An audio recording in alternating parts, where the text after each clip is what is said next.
All right, a first order of business. Did anybody lose a women's watch? I assume this is a women's watch. I know Matt Murphy has dainty wrists, so this could be Matt Murphy's. But if it's not, I've got this up here. All right, so whoever this is, come on up and we'll... It's not a raffle prize, it's just yours. I also have, before we get to the speakers, I have a bit of breaking news. So you're going to want to listen to this. A bit of breaking news.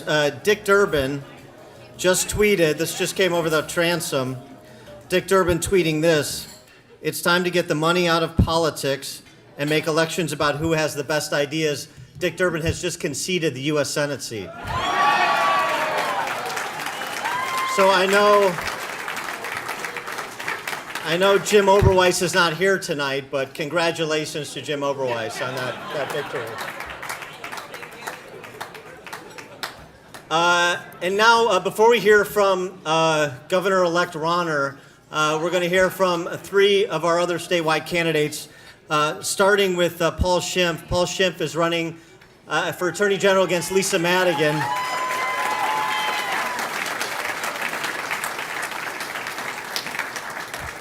And here's all the... Paul's going to say a lot about his background and what he plans to do as Attorney General, but let me just crystallize the race for you in one sentence, because races are about contrast, right? So Paul Schimpf is Marine, JAG Corps officer. He was part of the group responsible for finding and prosecuting Saddam Hussein.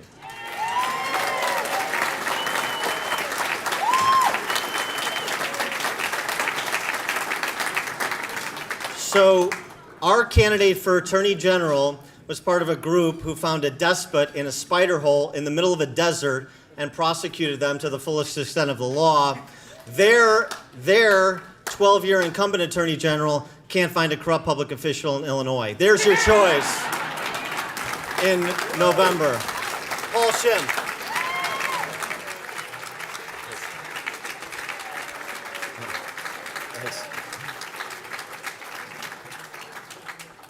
Thank you, Dan, for the introduction and stealing my thunder. Also, thank you all to you all for coming out tonight and giving me the opportunity to introduce myself to you. My name is Paul Schimpf, and I'm running for Illinois Attorney General because our state desperately needs an Attorney General who's not beholden to the insiders and special interest groups in either political party. Now, as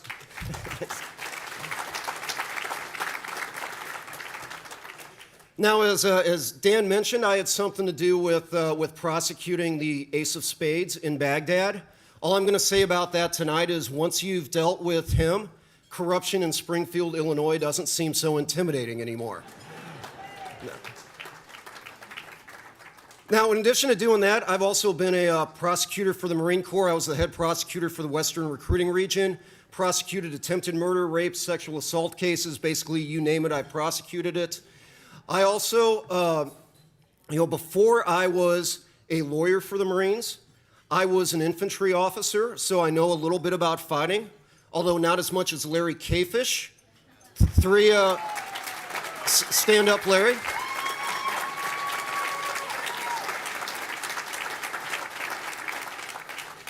Three combat tours in Afghanistan, folks.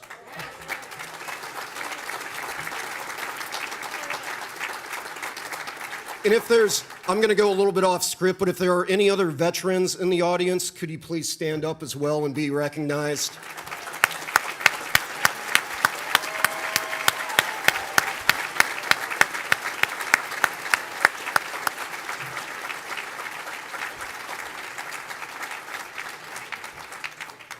So I know a little bit about fighting, and I am honored to be fighting alongside this man, Bruce Rauner, to take back Illinois and fix our state.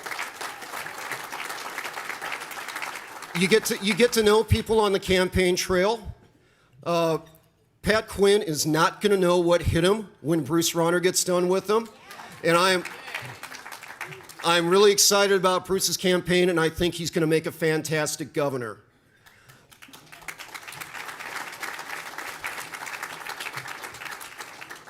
But one of the chief threats that our state faces is political corruption. And it's not Bruce Rauner's job to fight corruption. That should be the Attorney General's job. And if you elect me as your Attorney General, fighting corruption is going to be my #1 priority.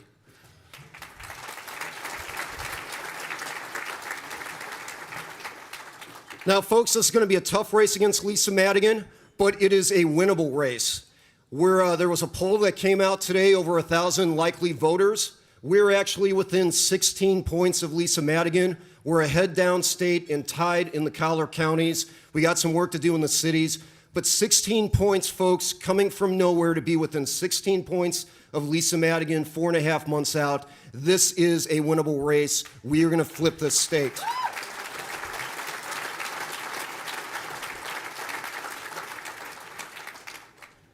The reason it's a winnable race, and I'm going to close with this, is our message. Our message is self-evidently true. If you want somebody to actually do something about corruption in this state, it can't be a political insider. It's got to be somebody like me. If you want somebody to fight corruption, protect your medical and financial privacy under this train wreck that is Obamacare, and actually defend your constitutional rights and freedoms, you need to place your trust in me. You need to trust a retired Marine, not the Madigan machine. Thank you and God bless.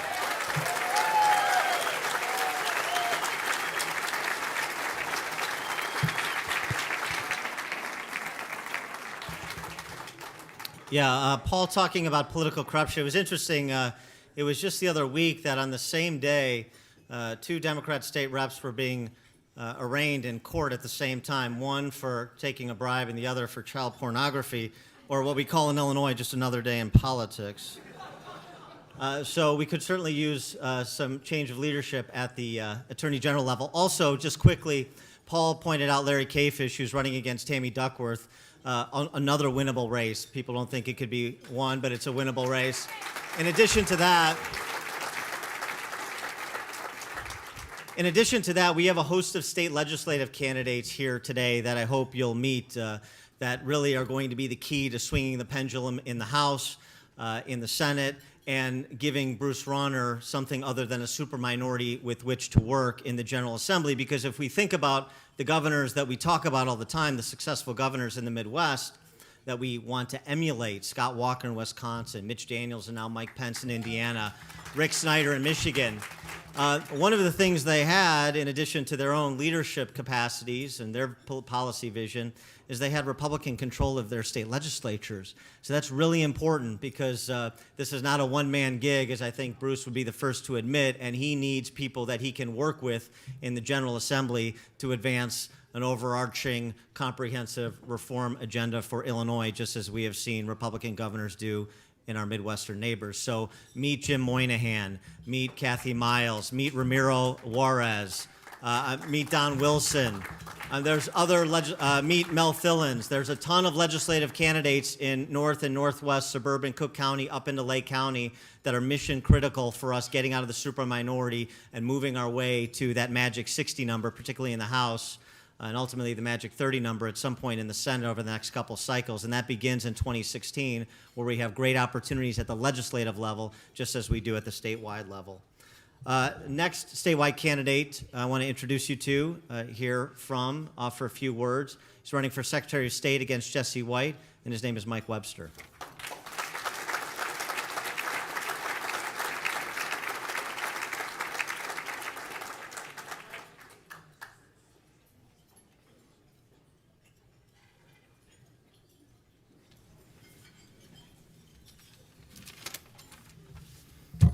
Not a long speech. No. They told me I had as much time as I want because Bruce doesn't have a lot to say tonight. So, but I would like to thank you for having me here tonight, and I really appreciate having the moment to speak in front of you. I am Mike Webster. I'm your nominee for Secretary of State. I know a lot of you in this audience. It's been great to get to know you. I appreciate all your help in the primary, in the primary election. I think the general election, I hope, will be just as big a runaway as I had in the primary. For those of you who don't know me, I'm a practicing attorney. I have an office in Naperville. Been married to my wife, Sandy, who's here with me tonight, since 1992. We have 4 beautiful daughters. One's in college, 3 in high school. Part of the reason I'm running is because they don't want me in the House anyway. So I could spend a lot of time in Springfield. But I just want to say, talk about our current Secretary of State. In 2010, when he was elected to his 4th term in office, one of the things he said was that was going to be his last term. Little did he know how right he was back then.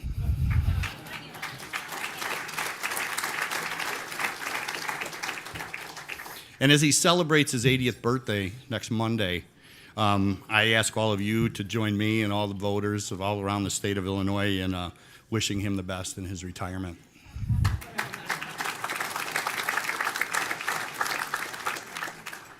We've already seen that this is not going to be a normal election year. You know, the voters are demanding a lot of things change, and I think the pundits out there are going to be in for a few more surprises. You met Paul just a few minutes ago. Now you're meeting me tonight. We're gonna change some things in Springfield, and we're gonna show the people in this state. We're gonna show the people around this whole country that Illinois has decided that it's time to change. That we're gonna make a clean break from our corrupt past. You know, it's time for change. It's time to end the corruption. You know, the one-party rule in Illinois is going to be no longer. There's no more special deals. There's no more, you know, special privileges to certain people. We're going to work for the entire state. Families in Illinois are struggling, and it's time. It's time to send people to Springfield that are willing to work for the hardworking people of the state of Illinois and not just the privileged few. So as we get going this summer, we're going to campaign hard throughout the whole state. People are going to get to know me, and they're going to realize that we have a real campaign going forward. One of the programs that we're going to roll out, and you're going to hear a lot about it this summer, is my Forward Illinois plan. We're going to turn the Secretary of State's office into an advocate for businesses in this state, not the regulatory burden that it is. And you know what that's going to do? That's going to provide the current job providers in Illinois for a reason to stay here in Illinois. It's going to provide the new job creators a reason to create jobs in Illinois, and if they do that, it's going to put Illinois residents back to work.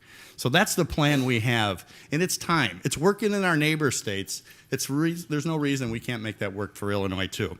So we got some exciting things that we're going to roll out here over the summer, and I can't wait to get started in Springfield. So we can't send Bruce to Springfield alone, so I'm asking for all your support this summer and for everybody up and down the ticket. So thanks again for having me tonight.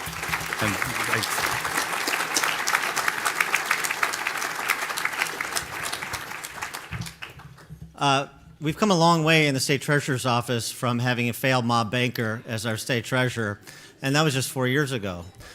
So we aspire to continue that upward trajectory this year with a familiar face, former House Republican leader, State Representative Tom Cross, our candidate for state treasurer.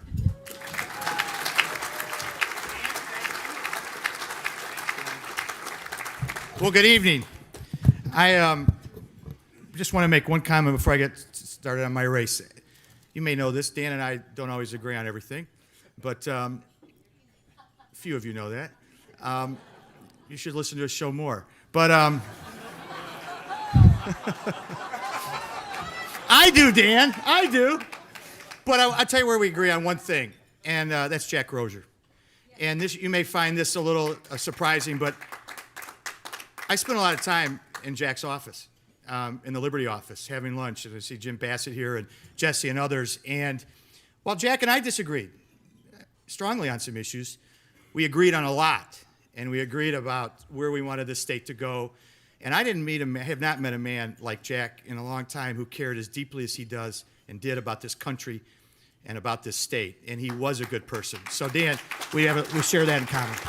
And to all those.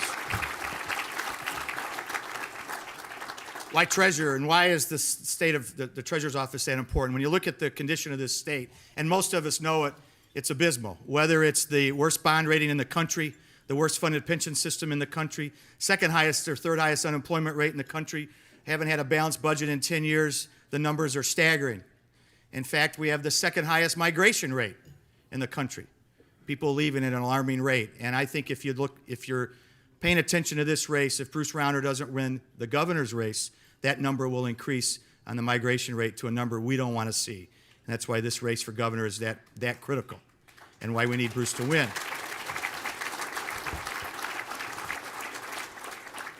I I have to tell you, you know what the first state is in terms of migration here in this country?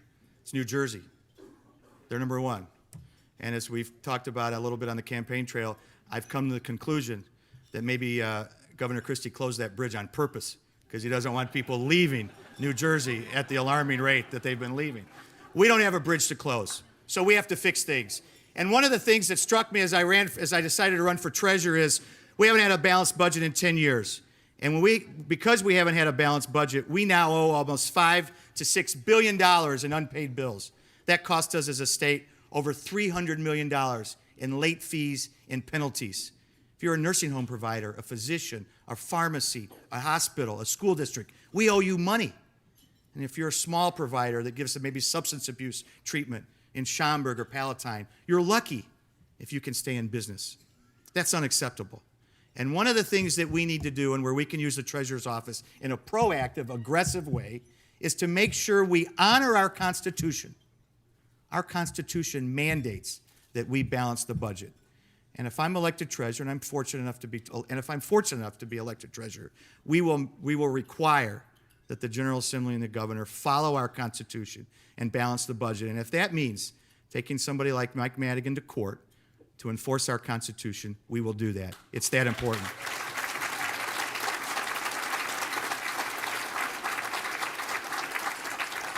There are other things that we want to do. We have to watch the money. We have to do Bright Start. But at the end of the day, we can use these offices to engage in a way to turn this state around and give support to a General Assembly and give it support to a guy like Bruce Rauner, who I do believe will be our next governor.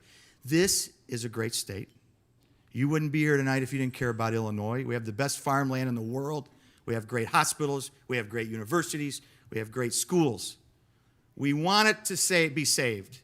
And the only way we do that is to elect the people here tonight. Now, one of the things that I get scared about is we're getting a little ahead of ourselves. The numbers are good. We're excited about the poll results. They're good in Bruce's race. They're good in our race. They're good in some legislative races. But we have a long way to go. The Democrats don't always play fair. They'll fight. They'll get dirty. They'll try to steal elections. We need to go strong until the very last day. And Tommy Lasorda, great manager for the Los Angeles Dodgers, used to say to his players, as they came around third base, he had a tendency to want to look back and see what was coming. He said, don't turn around till you cross home plate. We can't turn around till we cross home plate, till Bruce gets elected, to Mike, to Paul, and all the other people here tonight. Thank you very, very much, and have a great night. Bruce, thank you very much. Bruce, Dan.